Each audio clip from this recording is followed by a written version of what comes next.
Welcome back to this NewsMakers Extra. We are profiling this fantastic new book, Smart Money. We'll give you a chance to win a copy of it before the end of the show as well. We are with Sheryl Sutherland and Martz Witty, the co-authors of Smart Money. We are going to switch to investment issues because Sheryl has been feeling decidedly left out in the shade here. I haven't been feeling the love, Mike. No. Sheryl, what has driven our nation's love affair with property investment? Is it anomalies in our tax law?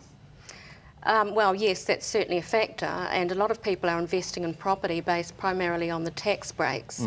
And this is not, in my opinion, how one should invest. One should make an investment which stands on its own, and then if you can get tax breaks, tax deductions or anything that will support that investment and give you a better return, that is the way to approach it. And I think the second thing probably is more related to our psyche.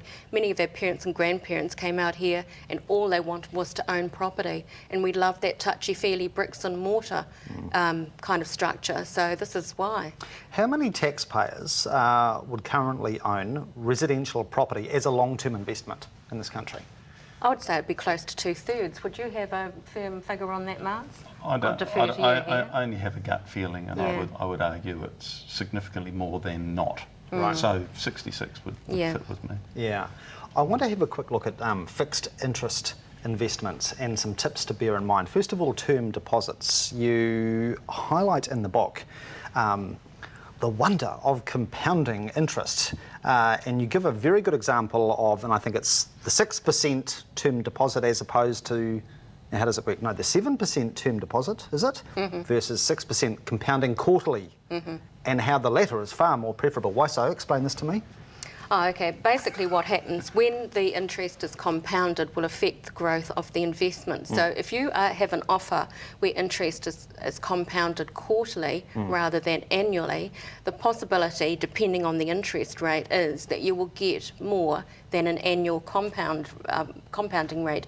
What you want to do is look at the ads in the paper and you'll see 7.9%, and that sounds pretty good per annum. Yeah. And then you look down below and the bit you need to be aware of is how frequently it compounds. Right. What you want to do if you're really looking at a term deposit or something like that, get your, the ad, cut it out of the paper or whatever, go onto the Sorted website, and they've got calculators that will help you log in the amount of money you want to invest, the interest rate, and what you're going to get at the end of a 12-month period. So you don't actually have to get your calculator out and go, oh, now how do you do 6.89% again? Yeah. That's quite simple these days. Cool. By the way, mortgage trusts, are they unduly risky? Some are, some aren't. The majority certainly have been. Canterbury Mortgage Trust here, for example, has obviously had lots of bad press, and it's a fairly typical example. They were allowing people to draw money out with 90 days notice instead of doing what we call matching the deposits to the maturities. So that's matching when the money can be drawn out and when the money is coming in. And secondly, far too much exposure to things like property development. If you're going to look at a mortgage trust, you have to look at the spread of mortgages, whether they're residential, commercial, property development, and so on. Should KiwiSaver be viewed as the pathway to a fully funded retirement? Absolutely not. It's just the icing on the cake. And I think everybody should have a KiwiSaver plan. A friend of mine calls it KiwiSlaver, and he could well be right.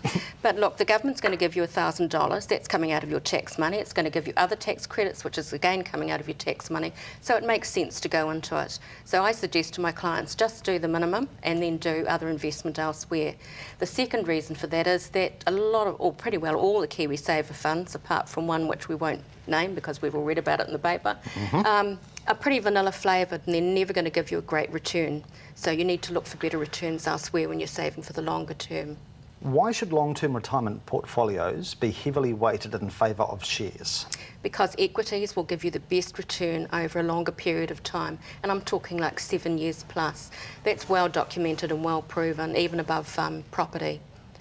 Let's suppose I'm on the hunt for some good financial advice. I've read the book. I want to find someone I can trust, that I have a healthy relationship with. What are some of the key rules to bear in mind? Well, I wouldn't want you to have an unhealthy relationship with anyone, Mike. That wouldn't be at all good. First of all, ask what qualifications they've got. That's pretty basic. We are also required to disclose whether or not we've got any criminal convictions. Yeah. You want to know how your fees are going to be paid, if they're going to get commissions. And I would be asking very pertinent questions also, like, Did you use failed finance companies? Did you use any companies which now have funds that are frozen? Yeah, okay. Now, does an advisor need anything major from a client? I mean, what should a client have top of mind in terms of the advisor's needs? You've got to disclose everything. It's been, I've had several times clients come to me and they don't tell me what money they've got and what they've got invested elsewhere. So that means you can't actually plan a portfolio for them when you don't know what their asset spread is. They need to pretty much disclose everything about their financial lives, and for a lot of people it's actually quite harrowing. Yeah. Talking about money in our society and what you earn, what you owe, who's given you what and where things are hidden is actually far more scary than talking about sex. And on that stimulating note, we have to call it wrap time. By the way, there is a companion website to the book Smart Money, moneysmarts.co.nz, given how fluid legislation and tax rates are going to be in the coming weeks and months. If you'd like to win a copy of Smart Money, send us your details to Mike Yardley, PO Box 1100 Christchurch, or email newsmakers@ctv.co.nz. The book is widely available. Thank you very much to Martz and Sheryl. Thanks for your company. Good night. Thanks, Mike.